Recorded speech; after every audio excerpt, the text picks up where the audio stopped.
Okay, the data is coming in. Let's take a look.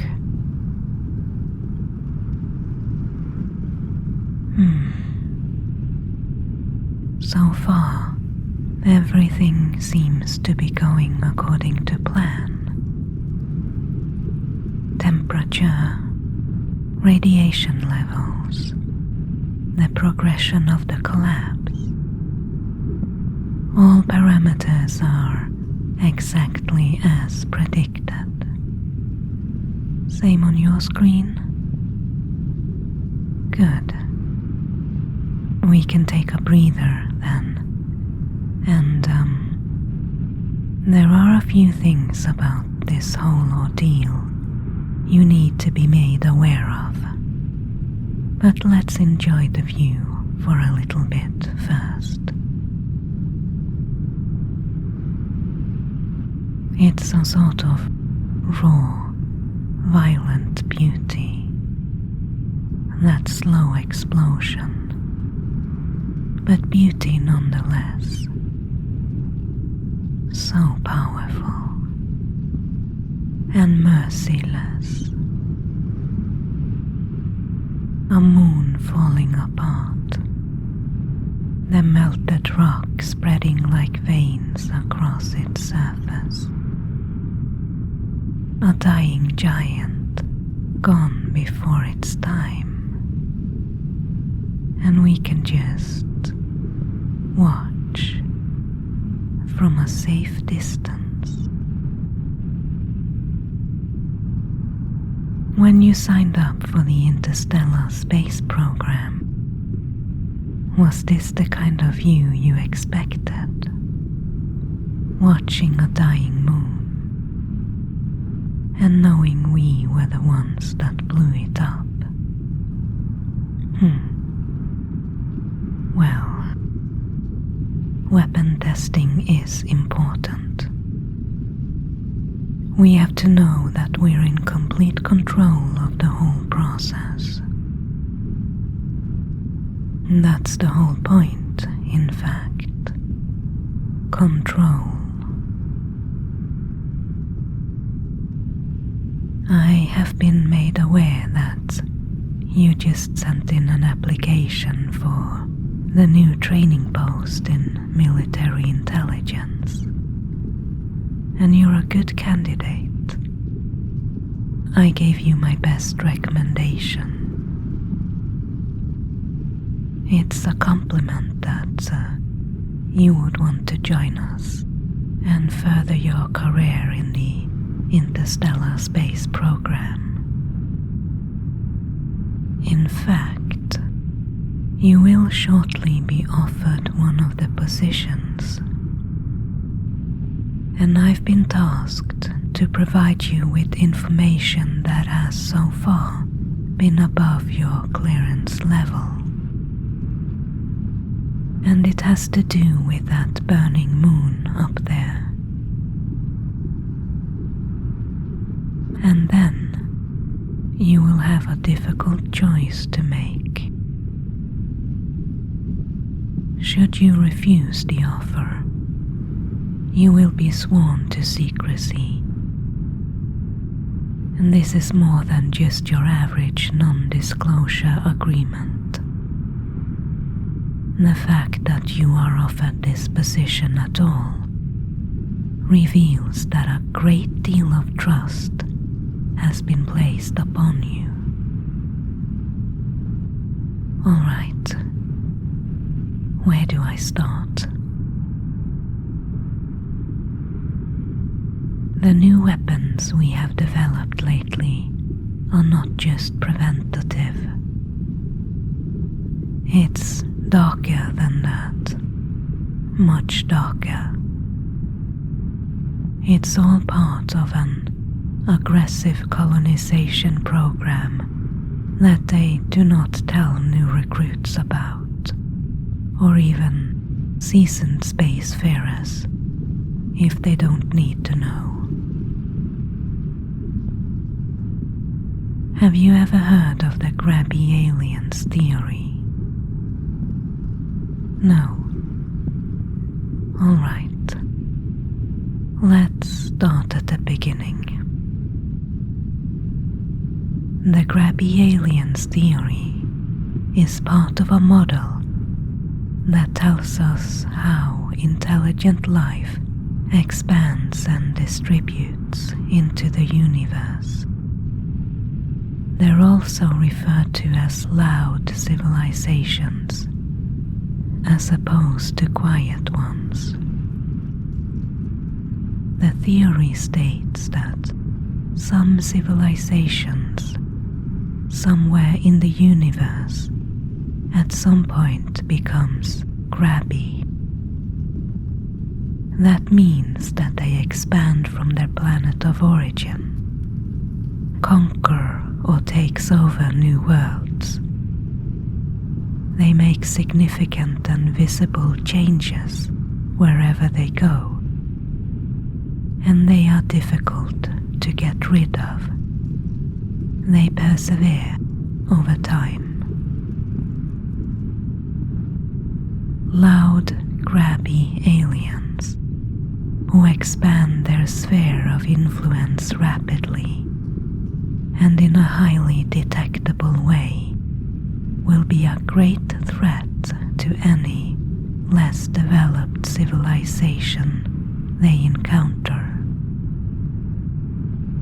We can also speculate about a different type of alien civilization, quiet ones.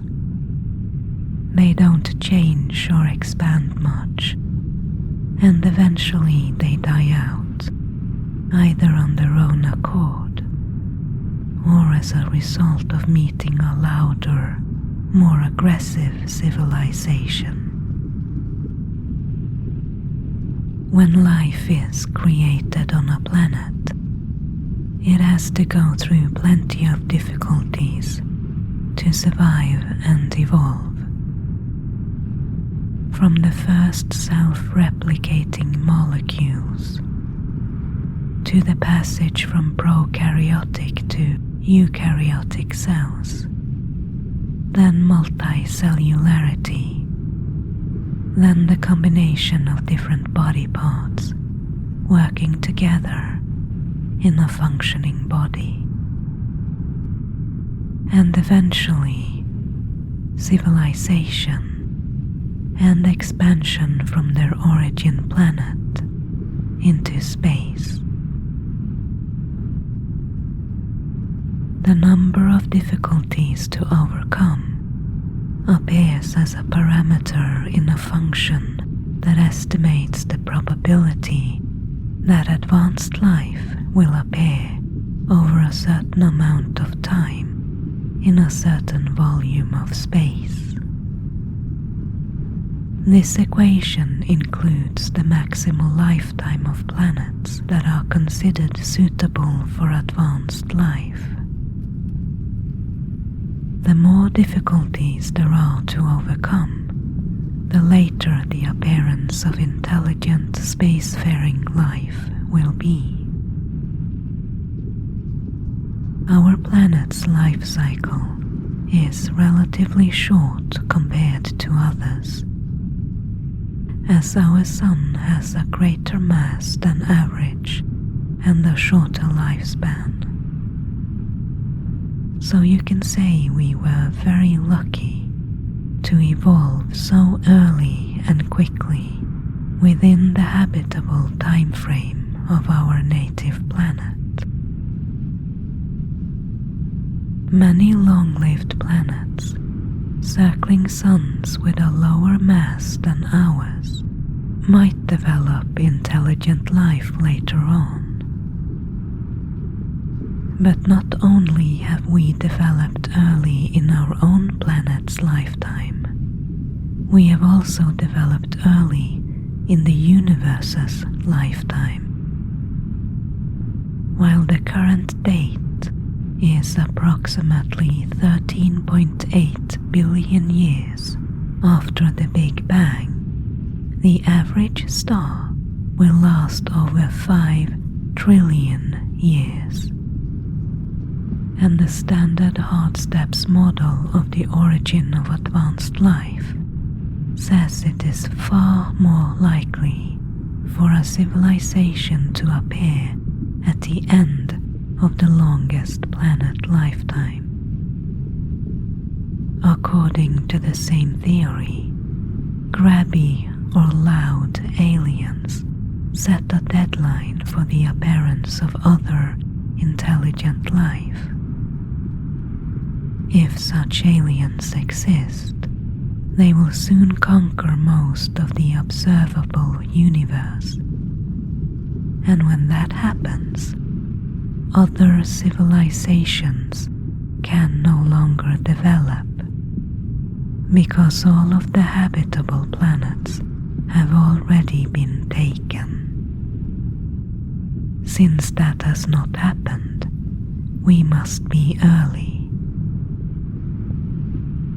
And this also helps explain why we have found so little intelligent life elsewhere since we started to explore beyond our own solar system. Our most probable estimates is that we are among the first 5% of all intelligent life that will naturally evolve in the whole universe over its lifetime. And if you doubt that advanced civilizations would be aggressive, violent, or competitive, I would implore you to take a look at evolution on our own planet. Competitiveness drives evolution more than anything else. And the same can be said for civilization itself. Species, cultures, and organizations all tend to expand and grow into new territory whenever possible. A species that expand into new territory can increase their access to resources and in turn increase their population. Therefore, we should expect evolution to favor such behaviors. Imagine two species that live in different territories and consume the same type of resource. One of the two species has no particular impulse to expand or grow. They're not grabby or loud. They're happy where they are, and their numbers are stable. They don't exhaust their ecosystem and live in balance with nature. The other species is different. They expand into new territory, and their numbers increase with every generation, as long as there is more resources and more land to be grabbed. So the second species will soon outnumber the first, and when they inevitably meet, and there is no longer resources enough for both species, the loud ones will overrun the quiet ones and win. Blind evolution will always favor grabby behavior. Aggression, conquest, competitiveness. Given enough time, every tactic, every method of survival will be tried and tested. Claws and teeth, hard armored shells, speed, size, poison, camouflage. Most species breed to the limit of their food supply and compete with others. And the ones who win gets to survive, spread, multiply. The Grabby Aliens Theory relies on interstellar travel being possible.